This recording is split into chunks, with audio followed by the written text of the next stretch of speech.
Okay, so I'll be giving an update on the Clacc project, which is developing OpenACC support for Clang and LLVM. I'll start off with a quick background for those of you who aren't familiar with this work. So OpenACC was launched in 2010 as a portable directive-based programming model in C, C++, and Fortran for heterogeneous accelerators. However, OpenACC is best known for its support for NVIDIA GPUs. OpenACC is often compared to OpenMP, but OpenACC is more descriptive, whereas OpenMP is more prescriptive, and the OpenACC specification is less complex.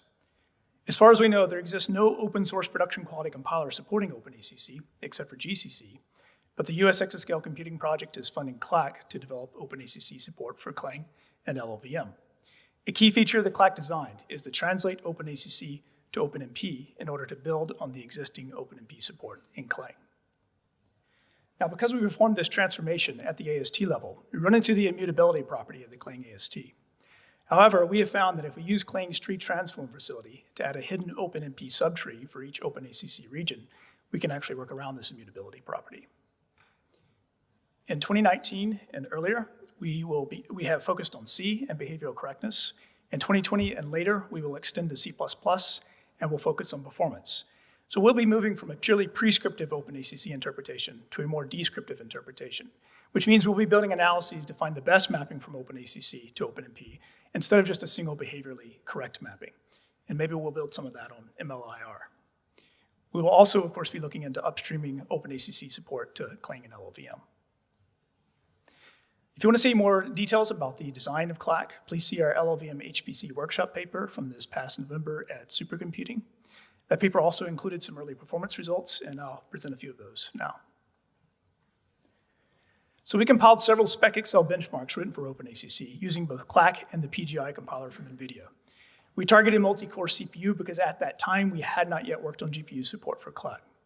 What we found was that Clacc produced significantly worse performance than that from PGI, almost as bad as that of a serial program. However, we also found that if we manually added gang, worker, and vector clauses to all the loop directives in this benchmark so that it more prescriptively specified how to map loop iterations to hardware, you could see performance very similar to that from PGI.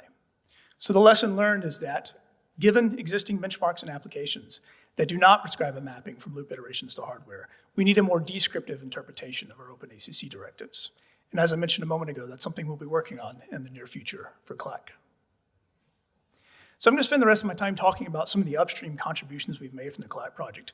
None of these are specific to OpenACC yet. Again, that'll come later, but all of these are in support of the work we're doing with OpenACC.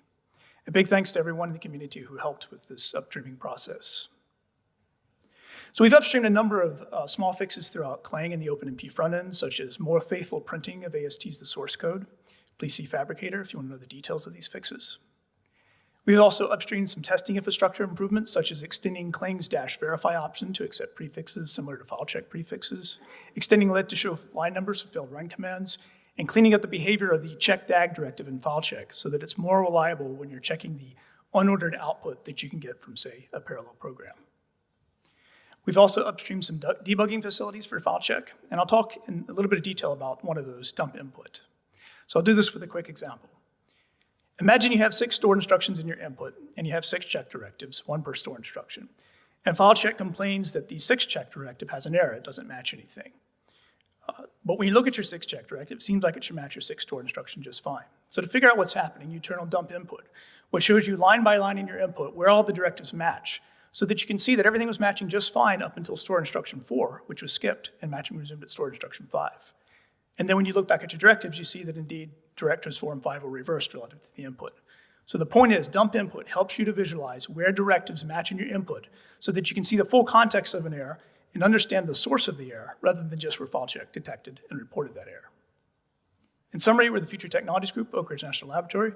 We're working on Clacc, developing OpenACC support for Clang and LLVM. We're upstreaming mutually beneficial contributions along the way. We're hiring, we're looking for external collaborators. Please contact us if you're interested. Thanks.